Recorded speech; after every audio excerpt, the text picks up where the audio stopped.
There's a moment that stands out at the end of the prologue to Celeste. After arriving at the eponymous mountain and having a rather unpleasant encounter with an old lady who lives at its foot, the protagonist Madeline crosses a bridge that collapses behind her.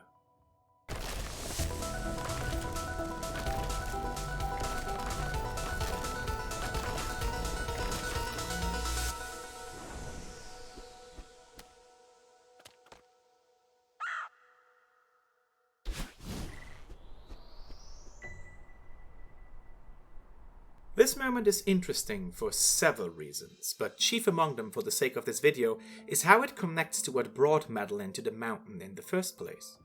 Madeline arrived in the hope of cutting herself off from her past and the anxieties that haunt her in her everyday life.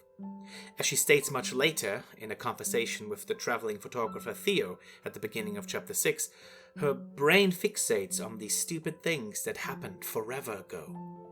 By climbing the mountain, she wants to escape, at least temporarily. And in the moment in which the bridge collapses, figuratively her wish seems to come true. The connection between the outside world that harbors her past and the world of the mountain, which soon proves to be a magical one, is severed.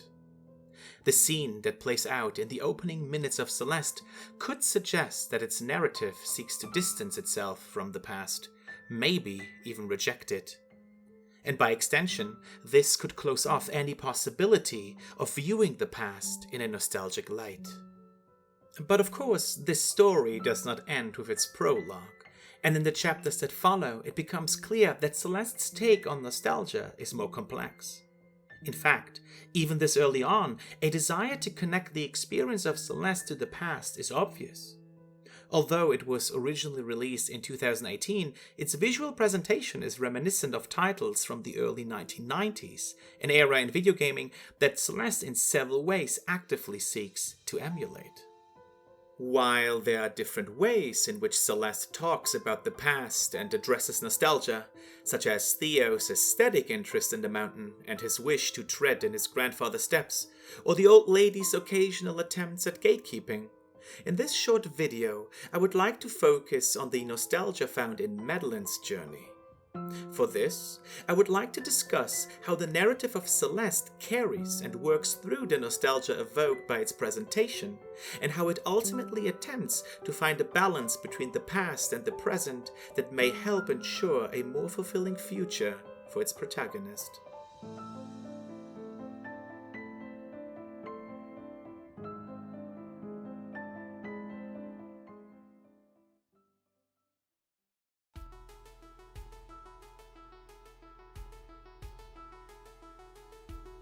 The history of Celeste's development began under notably nostalgic circumstances, when Maddie Thorson and Noel Barry developed its first iteration as a Pico 8 game. Pico 8 is a virtual console, which means that it never actually existed in physical form, yet poses restrictions on developers that mimic 8-bit systems of the 1980s. In a similar manner, the final version of Celeste opts to replicate the look and feeling of the 16-bit era that followed a few years later. This was a very deliberate choice, as main developer Maddie Thorson stated in a 2016 blog post. The lineage of Celeste's design can, in part, be traced back to difficult platformers from the SNES era. Contemporary technology was purposefully applied to produce a visual presentation that recreates a look which in the past was necessitated by technological limitations. This creative approach has risen in popularity among independent developers in the 21st century, enough for video game scholar Jesper Juhl to identify it as an independent style. This style aims to make video games appear on the surface as if they were products of an earlier time, without referencing specific titles or seeking to imitate past conventions. And with the exception of the occasional fairly direct reference, Celeste thoroughly embraces this design philosophy. Its visual presentation creates a sense of pastness that is easily identifiable to players who are familiar with the general look of video games from the early 1990s. Familiarity is also an important factor in Mehdi Thorsen's very personal connection to video games from this particular era. In a 2018 interview with Kotaku, Thorsen explained how SNES-era platformers provided a welcome escape during trying times in their past when they were dealing with anxiety and depression. This personal nostalgia seems to have informed a more generalized nostalgia in Celeste that can be relatable to players regardless of their individual mental health history. Although Thorsen's personal background certainly shaped the central themes of Celeste, which are set in motion by Madeline's emotional struggle. In Chapter 2, Through the Mountain's Magic, the side of her she hopes to leave behind even receives a physical form, known among fans as Madeline. Meanwhile, Thorsen's past also appears to be mirrored in the way Celeste is structured as a video game experience. Just as the reprieve Thorsen found in SNES games could only ever be temporary, the same applies to how the nostalgic graphical style of Celeste is presented to its players. Being limited to the chapters, the main gameplay segments, these visuals are juxtaposed with the menu and chapter select screens that appear against the backdrop of a 3D rendered view of the mountain, a decidedly more contemporary visual presentation. This structure makes the chapters of Celeste feel episodic. The nostalgia they contain is limited in time and framed by reminders that Madeline's journey still takes place in the present. Even though Celeste undeniably attempts to evoke nostalgia through its presentation, it simultaneously suggests that the time for nostalgic reverie always, eventually, comes to an end. And this reminder is probably at its starkest in Chapter 6, when Madeline falls down the mountain after unsuccessfully trying to part ways with Madeline.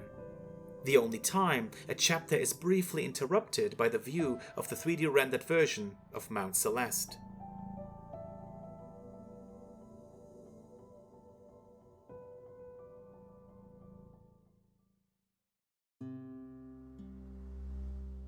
Celeste's essentially built-in impossibility to cling to its own nostalgic presentation at first glance supports the reading of the collapsing bridge in its prologue as an attempt to establish distance between the past and the present. Even if players do not share Madeline's wish to leave the past behind, the structure nevertheless emphasizes its impermanence, and in several ways, Chapter 1, which follows the scene of the collapsing bridge, openly communicates in a visual language that continues to contrast the opportunities of the present with the failures of the past. Madeline's initial optimism, despite moments of undisguised self-doubt, clashes with the abandoned city construction project in the background that, according to Madeline, some mega-corporation started building, but then no one wanted to live here. The grey, unfinished and static city feels outshone by the brightly colored and swiftly moving protagonists controlled by players, while a hopeful soundtrack underscores Madeline's forward momentum. All the while, the chapter's central gameplay mechanic, fast-moving blocks that quickly push Madeline in a certain direction, seemingly suggest the same. Yet the abrupt and almost violent way in which these blocks are shoving Madeline's sprite make controlling her safely much more difficult, and can easily result in her hitting a spike or falling into a pit. Their movement may thus instead represent a first hint at what Celeste identifies as the danger of Madeline's early intention. That leaving the past behind in its entirety is just as unsustainable as becoming trapped by it. In fact, as the story progresses with several confrontations between Madeline and Madeline, this letter reading reveals itself to be a thread that runs through the entire experience, building toward a lesson to be learned in Chapter 6. Did you know? It is impossible to outrun your own reflection.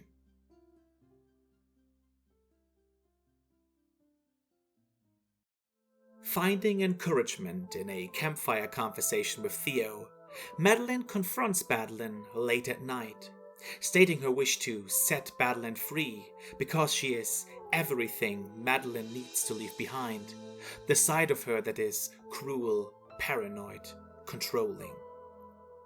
These harsh words have dire consequences. Instead of cutting ties with Madeline, the latter fights back, and the force of her retaliation causes Madeline to fall down the mountain, erasing her progress and seemingly putting the summit out of her reach. Chapter 6 is fittingly called Reflection, because it is here that Madeline reflects on the steps she will need to take to come to terms with Madeline, who is her reflection. In order to make it to the summit after all, she realizes that she has to work together with Madeline, not against her. Her two sides, different yet connected, must cooperate. And the way their reconciliation plays out is very important. It does not lead to the opposite extreme of unquestioningly embracing the past. In fact, in Chapter 3, Celeste very deliberately introduces Mr. Oshiro, the concierge of the Celestial Resort Hotel, as an individual whose present is falling apart precisely because of his desperate wish to restore the dilapidated hotel to its former glory. By contrast, Madeline's journey ends with a form of nostalgia cultural theorist Svetlana Boym called reflective nostalgia. This is a nostalgia that perceives the past primarily as a point of reference or as a source of inspiration.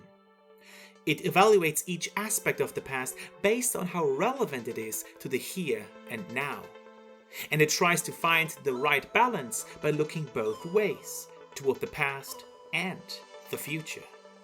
Remarkably, it is an exchange between Madeline and Madeline about Mr. Oshiro as they climb the mountain in Chapter 7 that illustrates the nature of Madeline's emerging nostalgia particularly well.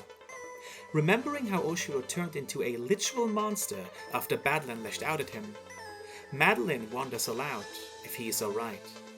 And when Madeline reminds her of how poorly Oshiro treated her while she was spending the night cleaning up the hotel against her will, Madeline gives a very nuanced reply. I'm on your side here. I'm mad at him too. I might still be in that hotel if you hadn't forced the issue, but I still hope he's alright. Madeline's words do not only betray a thoughtful way to engage with the past, by viewing and evaluating it from very different angles. They also lay the groundwork for a new kind of relationship between Madeline and Madeline in the future. One in which Madeline is able to find the positive in qualities she was quick to condemn in the past, and one in which Madeline is willing to apologize for her past transgressions.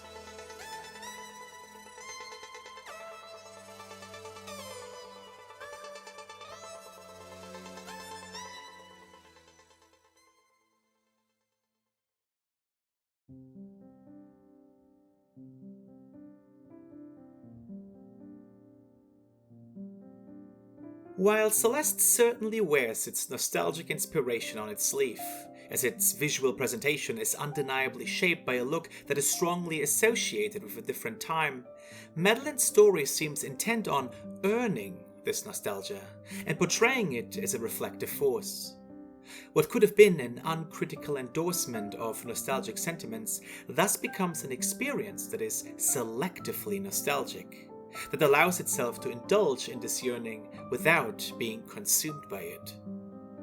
Having established this position, Celeste seems comfortable with allowing nostalgia to take center stage in the final moments of Chapter 8, its original epilogue.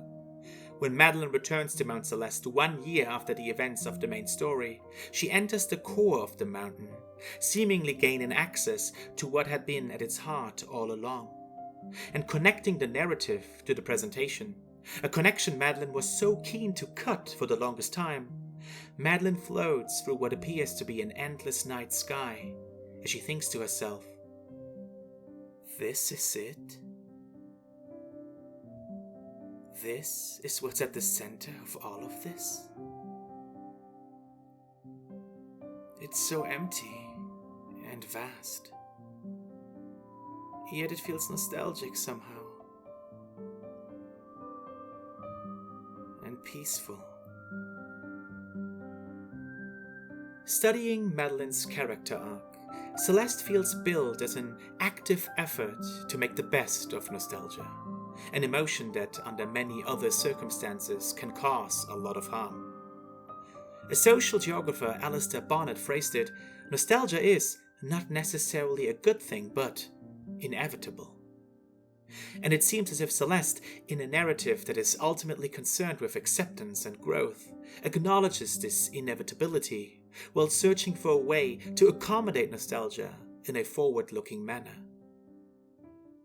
Personally, I believe that Celeste succeeds in this regard, and perhaps its approach to nostalgia can provide a little guidance for an art form that seems so deeply aware of its own fast-expanding past.